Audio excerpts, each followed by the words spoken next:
All right, let's jump right into this explainer. Think about it for a second. We are handed literally the most sophisticated, complex piece of machinery in the known universe, our brain, yet none of us are ever given the owner's manual. Well, today, we are changing that. We're going to treat your mind exactly like the ultimate machine it is. We'll look at how to fine-tune it, optimize its performance, and honestly, just get the absolute most out of your daily life. You know, when we look at ultra-successful people like billionaires or top-tier athletes, we really have to ask the ultimate question. Are they just genetically gifted? Is their brain fundamentally biologically different from ours? Well, the fascinating truth from neuroscience is that while genetics definitely play a small role, kind of like a loaded gun, it's actually your environment and your daily actions that pull the trigger. Ultra-successful people don't necessarily have different hardware. They just have an entirely different operating system.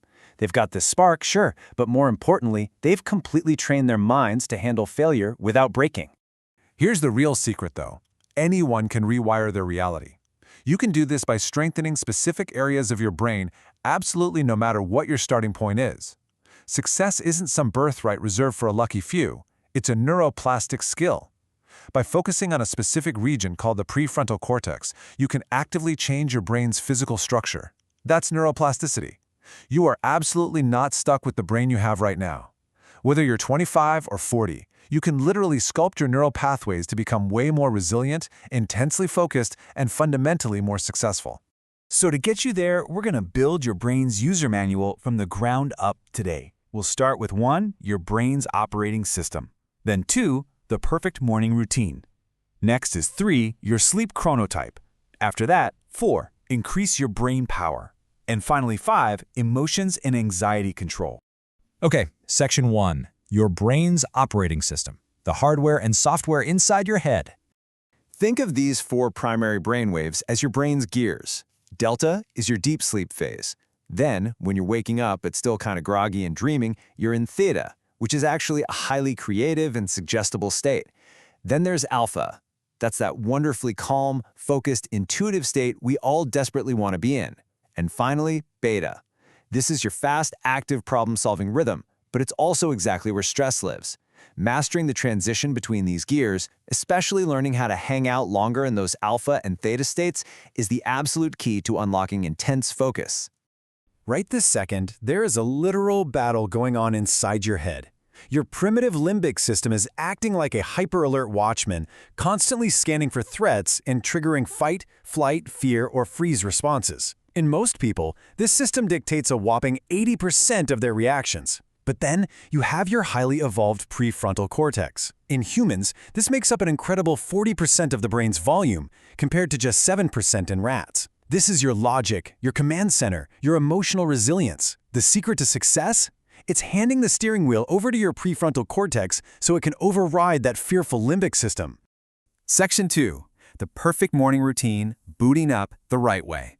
Listen, if you're waking up to a blaring alarm and immediately grabbing your phone to check notifications, you are violently shocking your brain. You're taking it from the deep sleep of delta, totally skipping the creative theta and calm alpha states, and slamming it straight into the high-stress, problem-solving beta state.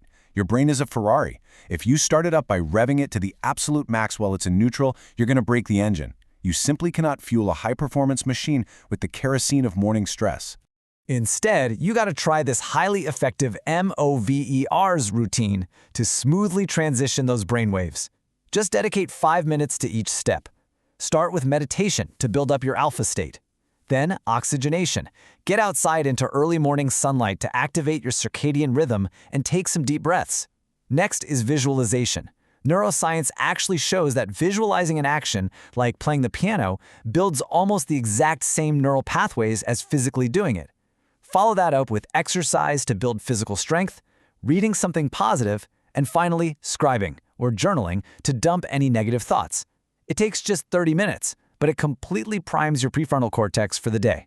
Section 3. Your sleep chronotype, power management for peak energy.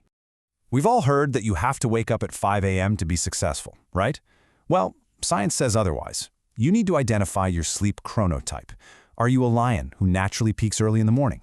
A bear who hits their stride midday? Are you a wolf who comes alive late at night? Or maybe a dolphin with completely variable energy? Figuring this out lets you map your hardest, most cognitively demanding tasks directly to your natural biological energy peaks.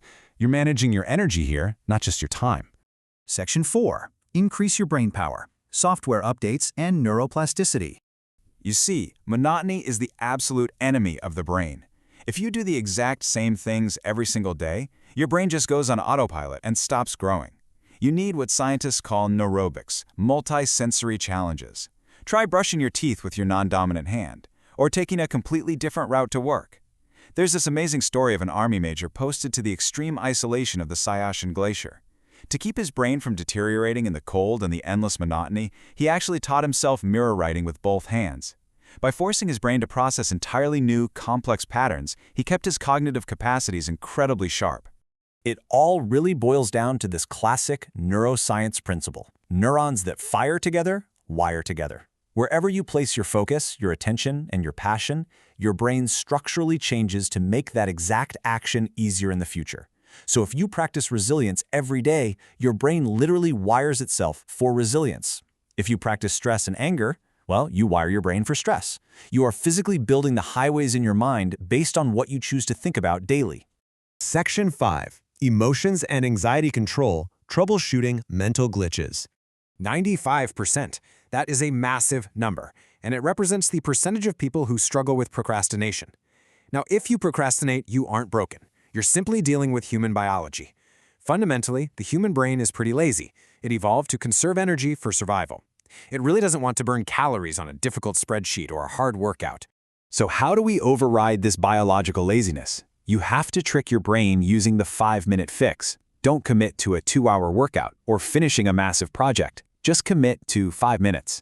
Tell your brain you'll only work on a terrible first draft for 5 minutes. That tiny commitment is usually just enough to engage your neural gears. And once those neurons start firing, momentum takes over, and your brain shifts into an active state all on its own. Now, have you ever wondered why men and women seem to process deep emotional pain, like a breakup, at completely different speeds?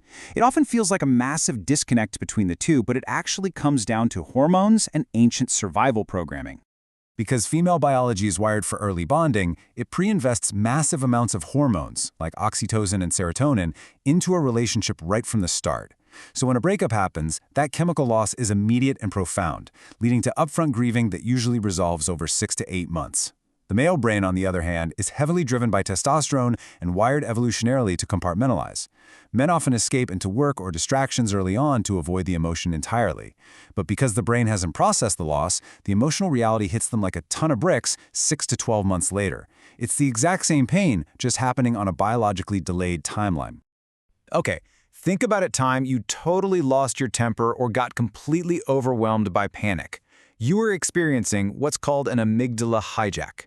For 13 critical seconds, your ancient survival brain completely blocks out your logical prefrontal cortex. You literally cannot think straight. You are acting on pure reaction. But you can actually break this hijack using something called the ABC protocol. First, awareness. You have to recognize you are being hijacked. Second, breathing. This is the physical hack here. Take deep cyclic sighs and count backward from 100. This specific action activates your vagus nerve, which literally acts like a physical brake pedal, stripping power away from your panic center and handing control right back to your logical brain. And third, commitment. Re-engage with your daily habits and logic. You know, when we talk about optimizing the brain, it can sound super overwhelming. But researchers recently audited over 50,000 daily thoughts from thousands of people. And guess what? They found that human anxieties and focus almost entirely boil down to just 3 categories: health, wealth, and relationships. This proves that optimizing your life isn't nearly as overwhelmingly complicated as it seems. If you just point your newly upgraded prefrontal cortex at these 3 pillars, you will absolutely transform your reality. Whether you're trying to build inner wealth to bounce back from business failures, or you're training your focus to become ultra-successful, true cognitive resilience means utilizing your brain to constantly push your own boundaries. There's a story of an African billionaire who lost his fortune and rebuilt it 3 separate times. He noted that his true wealth wasn't money, it was the resilience wired inside his head. Because once those neural circuits of resilience are built, external circumstances can never truly destroy you. Most of us are just living life, waiting for some external crash to force us to stop and reevaluate. But when you finally master your prefrontal cortex, you discovered that the brakes and the steering wheel were inside you all along. So it really comes down to this. Are you going to be the conscious driver of your Ferrari or just a passenger along for the ride? Keep training that brain, and I'll see you in the next explainer.